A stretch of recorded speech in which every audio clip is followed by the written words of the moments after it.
The storm had been growing for hours, the sky darkening with the weight of the inevitable. Emily sat in her small bedroom, curled up on the edge of her twin bed, her fingers absent-mindedly clutching her stomach. Outside, the wind howled through the trees, rustling the branches in protest. Every distant thunderclap sent tremors through the walls of the old house, but the storm outside paled in comparison to the one brewing within. Her heart pounded in her chest, the rhythm almost in sync with the raindrops that had started tapping against the window pane. She'd known this moment was coming, felt it creeping closer with every passing day, but that didn't make it any easier. No amount of preparation could soften the inevitable blow. Through the paper-thin walls, she could hear her parents' voices, low at first, but rising steadily in volume. The living room had become a courtroom, and she, though unseen, was the accused. Her father's tone was sharp, filled with the unmistakable bite of anger, while her mother's voice, softer but no less pained, cracked under the weight of the conversation. Emily strained to make out the words. Before we move forward, if you haven't subscribed to our channel yet, don't forget to like, share, and subscribe for more inspiring and educational stories. She's only 13, David, her mother pleaded, her voice trembling.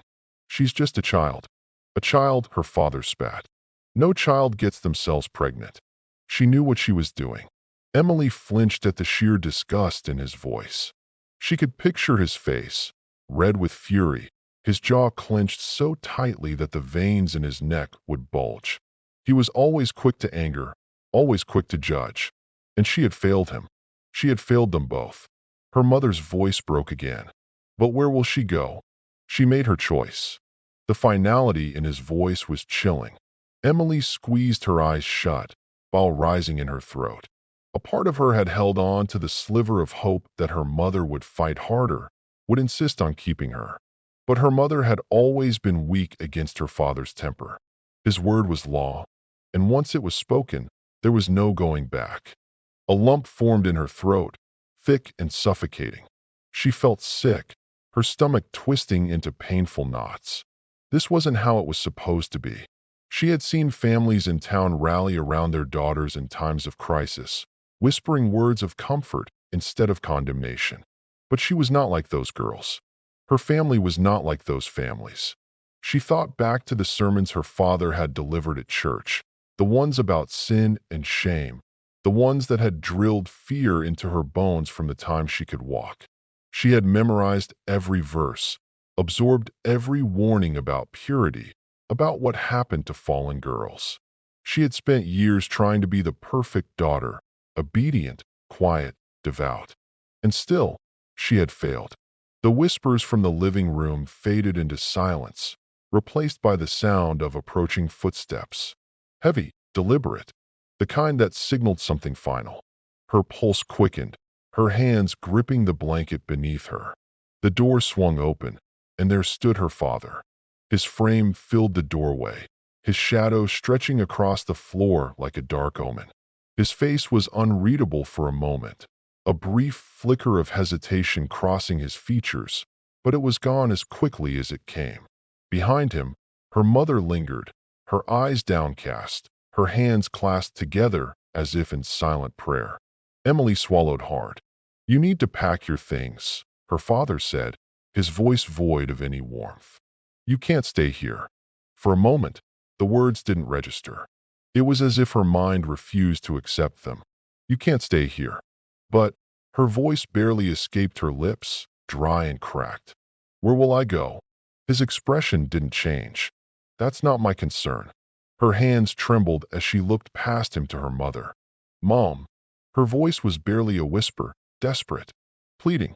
Her mother's lips quivered, but she didn't speak. She didn't move. She simply stood there, silent and small, as if she were the child and not Emily. The betrayal stung more than the rejection itself. Emily felt something inside her harden, her breath catching in her throat. She blinked rapidly, fighting the tears that threatened to spill. She had cried too much already, and she would not give them the satisfaction of seeing her break again. The weight of finality settled upon her like a crushing force. She turned away, her eyes falling on the small duffel bag in the corner of her room, the same bag she had once used for sleepovers at her best friend's house. The irony made her stomach churn. She had packed for so many nights away from home before, but this time, she wasn't coming back. The room that had once been her sanctuary, with its faded wallpaper and creaky wooden floor, now felt foreign, as if she were already a ghost within its walls. Slowly, she moved toward the bag and began stuffing in whatever she could find.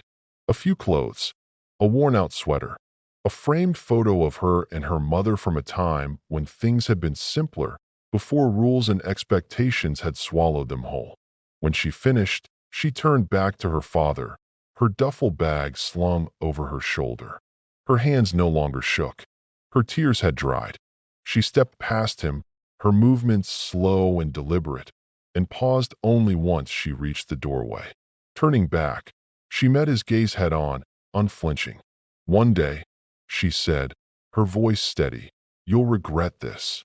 The thunder roared overhead as she stepped out into the night, the first drops of rain striking her skin like cold needles.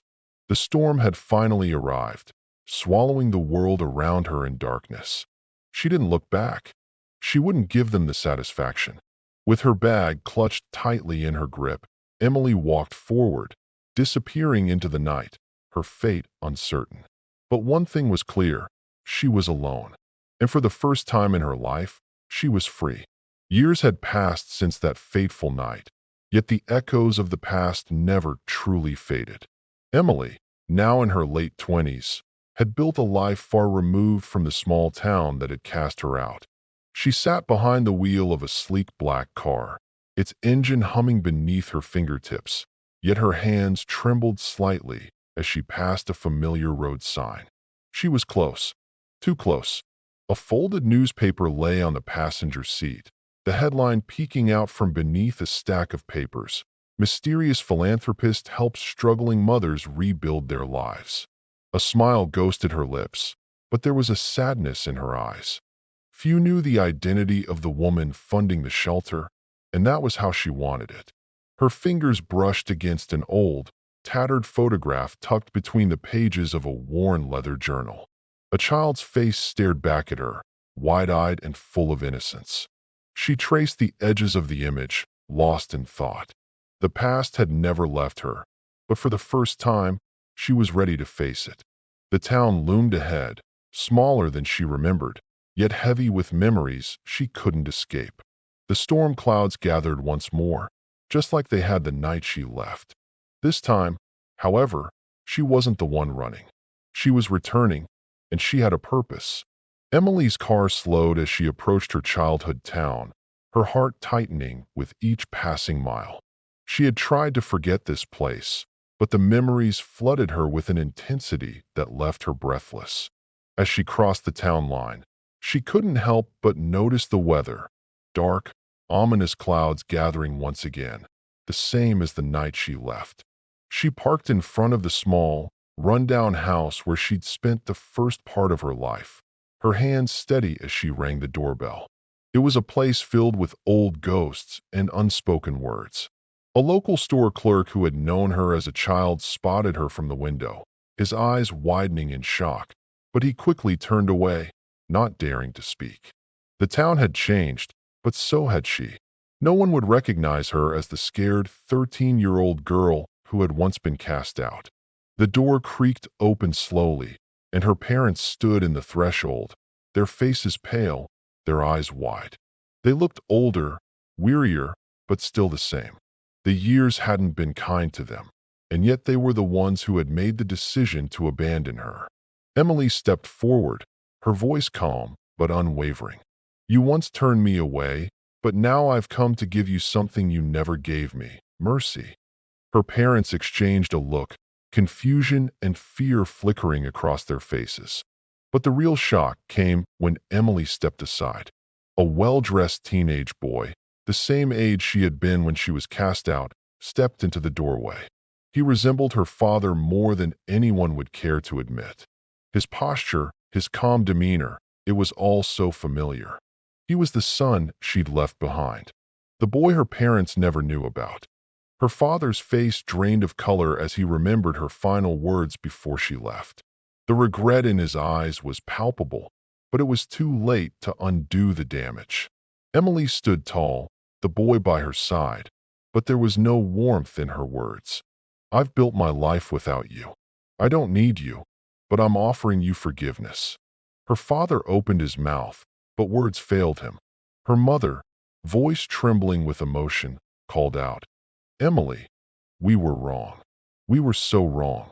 Emily's heart softened, but she didn't let the sentimentality of the moment distract her. Her son hesitated before giving a nod, acknowledging his grandparents, but he, too, turned and followed Emily. As they walked away, a bolt of lightning cracked across the sky, briefly illuminating the old house, casting long shadows over its crumbling facade. The house had been unchanged for years, but everything had shifted in that brief moment. Emily left town once again, but this time, there was no one chasing her away. She wasn't the girl who had been abandoned. She wasn't the one left behind. She had chosen to walk away. Her car sped down the road, the town fading behind her as the storm passed, leaving nothing but the quiet after the chaos. Sometimes, the ones who abandon you are the ones left behind. The final words lingered in the air, the echo of justice and redemption in the calm that followed. The story of Emily teaches us that sometimes the people who love and raise us may not fully understand or accept who we are. But even in the face of rejection, we must hold on to our dignity and strength. Life is not defined by the judgments or decisions of others, but by how we choose to rise after hardship. Our worth is not diminished by others' failure to see it, and in time, the ones who cast us out may find that it is their own loss. It is not the storms that define us, but how we weather them. Thanks for watching. Let us know where you're tuning in from and share your thoughts on the story. We can't wait to bring you the next one. Peace out.